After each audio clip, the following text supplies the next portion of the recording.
might be very costly for them to do it. The reason they wouldn't make much profit on it is that the certification, even though it was produced by that company, could sort of be looked at by anyone. It would be very hard for that company to sell the right to know which doctor is good or bad to the public, because it would sort of leak out and everyone would get the benefit of it, even though the company had put all this hard work into producing it. And so it might make sense for the government to finance this or even to do it itself, but that the real benefit of certification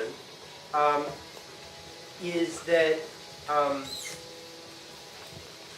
another thing the government could do, by the way, on that is it could help a company protect its intellectual property and secrets and try to restrict it, but it might be very difficult to do that in practice. And if it couldn't, certification would make sense. But the benefit of doing certification rather than just having licensure is that it provides this competitive discipline to the system, right? Basically, if the system becomes too corrupt, then people can say, forget about this, I'm going to go and just use the uncertified doctors because they're really not as bad as everybody says they are. This system is totally corrupt. Yeah, what's your name? How about Casey? Can you spell it? It's K. Oh, Casey. Quasey. Oh, please. Yeah, I was just wondering, how about like the certification agencies like charge the doctors with commission? Yeah. Do this if they get fines? Like, how's that? Like? Well, yeah, so the certification agencies probably would have to charge the doctors in order to cover their costs, and that's an interesting possible way to fund themselves. I think the concern that you might have is then that might lead them to be corrupted, and we saw that with like Standard & Poor's and Moody's during the financial crisis, that they were taking all this money from the people that they were supposed to be rating and disciplining and certifying. So in principle, that could solve the problem of them getting the money, but the problem is I think it would lead very easily to them being corrupted by the people that they were supposed to be disciplining.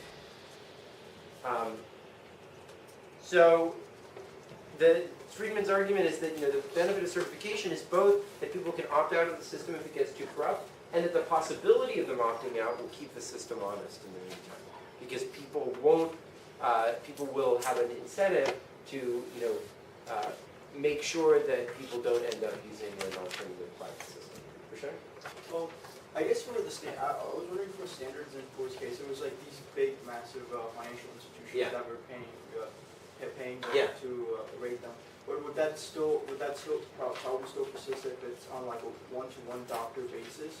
Because those individual doctors still don't have that much power as like massive. That's an interesting possibility. It might work better in the case of doctors than in the case of financial institutions because but I don't know. I mean, we'd have to think about other examples of other markets where there are paid for by the certified systems, where there's a small number of, when there's a large number of people rather than concentrated interest. So I don't know for sure whether that would work better, but it might.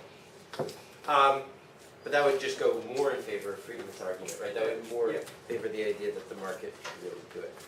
So, Yuto, is Yuto here? Yeah. Yuto, can you point out some things that this analysis might tell us about how to address some problems in today's medical system, or what issues that might help us think about? I guess the main argument he made was that today medical service is way too expensive, and that not enough people are getting to the doctors. Yeah. And that doctors that are skilled is providing services to people who don't need that skill. Yeah. Also. Yeah. So there is like a severe economic how do you call it? Like misallocation. Non-efficiency. Yeah. Yeah, I think that's a big point. So like if you think about it, our country is sort of like rapidly heading towards bankruptcy, it appears, right? Because of the enormous cost of the medical system.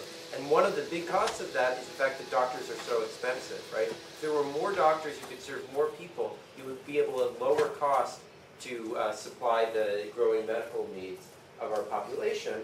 And in addition to that, I think one particularly insidious effect is the American Medical Association is sort of intransigently opposed to the introduction of things like electronic medical records and other technological advances that would make it less necessary for doctors to do things like diagnosis and so forth, which in practice it's turned out they actually aren't all that good at doing, right? In fact, one of my friends did a very interesting study about antidepressant prescriptions, where he tracked doctors over time in terms of how well their prescriptions went. And the main thing that he found that doctors got better at as their career went on was not like, if you come into my office, figuring out like what type of depression do you have. Instead, it was just figuring out what medicine works best to treat any given type of depression. So it's not that they were getting better at diagnosis, they were getting better at figuring out what's the right prescription for a given diagnosis. So clearly that can be done a lot better by pulling together all the data, having some centralized person figure that out, and then just having someone go in and like fill out a chart about their symptoms and then just get prescribed something by the computer.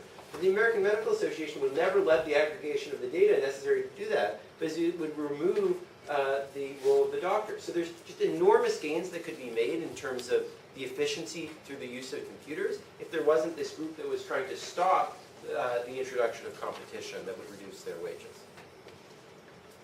Okay. One personal example that I'll give of this is that, so my wife got hit by a car when we were rollerblading in Los Angeles, and she was rushed to the hospital.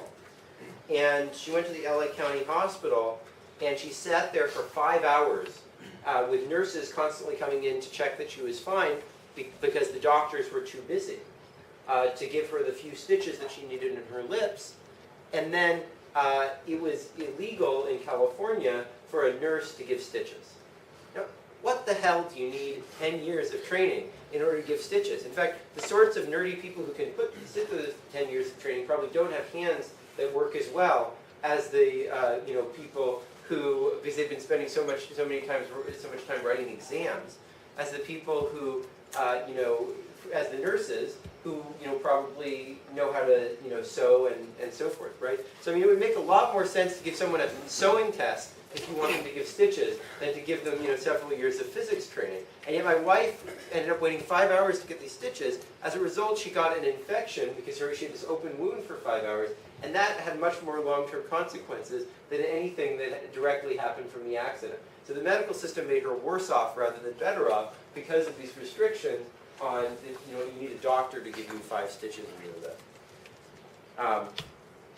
Okay, so what does all of this have to do with our class? Well, the thing is that, the tools Friedman uses in making this analysis are exactly the types of tools that you're going to learn in this class. So he uses short-term and long-term responses to the regulation of medicine. And we'll learn about short-term responses in terms of what happens to wages and long-term responses in terms of what happens to entry in Lecture 4. He talks about how under competition there would be much more unequal salaries than there would be under collusion, and we'll talk about that during Lecture 5. He talks about the fact that the right solution to public problems like this is to make sure that the intervention is targeted exactly at the problem it's trying to solve. If you want people to be good at stitches, license them for stitching. Don't license them for all this other stuff. And that's exactly the sort of principles we'll explore in Lecture 7.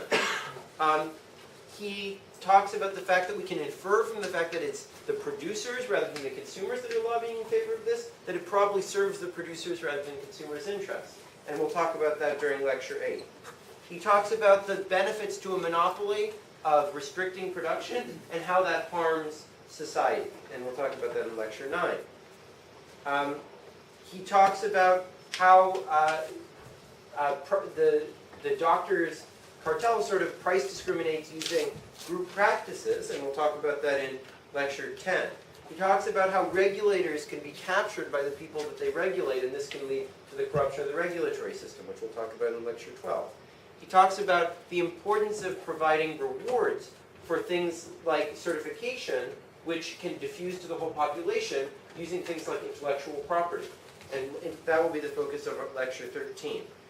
He talks about the incentives in a free market that certifiers would have to make sure they do a good job certifying, to make sure they keep business. And we'll talk about that in Lecture 14. He also talks about some of the dangers of having such cozy relationships among all the doctors, because they should really be competing with one another. And we'll talk about collusion and issues related to that in Lecture 15. He talks about the greater importance of protecting consumer rather than producer interests in industrial settings. And that'll be a focus in lecture 16. And he talks more broadly about the problem that, if there's a lot of different people who all each have a small interest, they'll have a really hard time combating a few people who have a concentrated interest. And we'll try to give an analysis of why that's the case in lecture 17 when we talk about public goods. So, I think that this type of analysis is pretty exciting. I think it can be pretty powerful. But the question is, is it science? This is a question you often hear about economics. Because, there was nothing in what Friedman said where he was doing an experiment. There was nothing where he was making a very specific prediction, about what would happen, and so forth. And, if we sort of think back to middle school when we all first learned about science, right? That's our view of science, right? You come up with a hypothesis, you run an experiment, you see whether it works out, you then generate a new hypothesis. And this is supposed to be the way we think about science. But the truth is, this isn't really a very accurate description of even the hardest sciences like physics and biology and so forth. So a simple example of that would be Darwin's theory of evolution, right? So Darwin's theory of evolution essentially has never made a falsifiable prediction, right? Can you think of anything predicted by evolution which we then went out and experimentally tested and saw whether it was right or not? That's simply not what evolution does, right? But what it has been really useful in doing is giving us a powerful language and terminology in which we can understand and explain some of the things that we see in the world. And that type of analysis is pretty similar to exactly what Friedman was doing, right? So let's take an example from evolutionary biology and compare it to Friedman. So a classic example of what evolutionary biology helps us understand is, why do animals tend to be camouflaged to the environment in which they live in, right? And the evolutionary explanation for that is, well, they're going to get eaten otherwise, and so they have to evolve to be camouflaged to their environment, right? So what's compelling about evolutionary biology and explaining that is it just makes a lot of sense that you would end up with this camouflage, because if it's not camouflaged, it's going to get eaten by its predators and so forth. So that's a compelling argument sort of for the evolutionary view of that. Similarly, Friedman tries to give an explanation of why we see the doctors and not the consumers lobbying in favor of licensure restrictions, namely that its main goal is to raise their wages and not to protect consumers, right? And then from that, he makes some argument about what sorts of actions we should take, what sorts of social policies will be useful. In particular, he opposes licensure and supports certification, and biology is often used to say things like, we shouldn't prescribe too many antibiotics, because if we do, they will camouflage themselves against those antibiotics, and we won't be able to use them in the future, right? Because the diseases will adapt and no longer be susceptible to those antibiotics. And even the hardest theories, you might say, well, that's biology. Biology is soft stuff. What about physics, right? But even if you think about it, Newton's laws of universal gravitation on their own don't predict anything unless you actually make additional assumptions about, the Earth and the Sun orbiting being the only things that are in the universe, and so that predicts that the Earth will orbit the Sun in some very particular fashion. If you threw in the fact that there were a zillion different asteroids and so forth, it would be almost impossible to compute anything, and so the theory wouldn't be very useful. So what scientific theories, I think, really do is not make particular... Did you have a question? Yeah. About your science thing. Yeah. I mean, I know this is not really relevant to economics, but Yeah. You could see, you said Newton's laws. They don't actually make predictions unless you massively simplify the system. Yeah. I think you could view that as an experiment, right? An experiment, you take something, you try to reduce it to a few select variables that you're testing. Yeah. And then you test those, right? Couldn't you see this? No, I think that's a good point, Eric. But I think that the problem with the typical view is that we've got a scientific theory.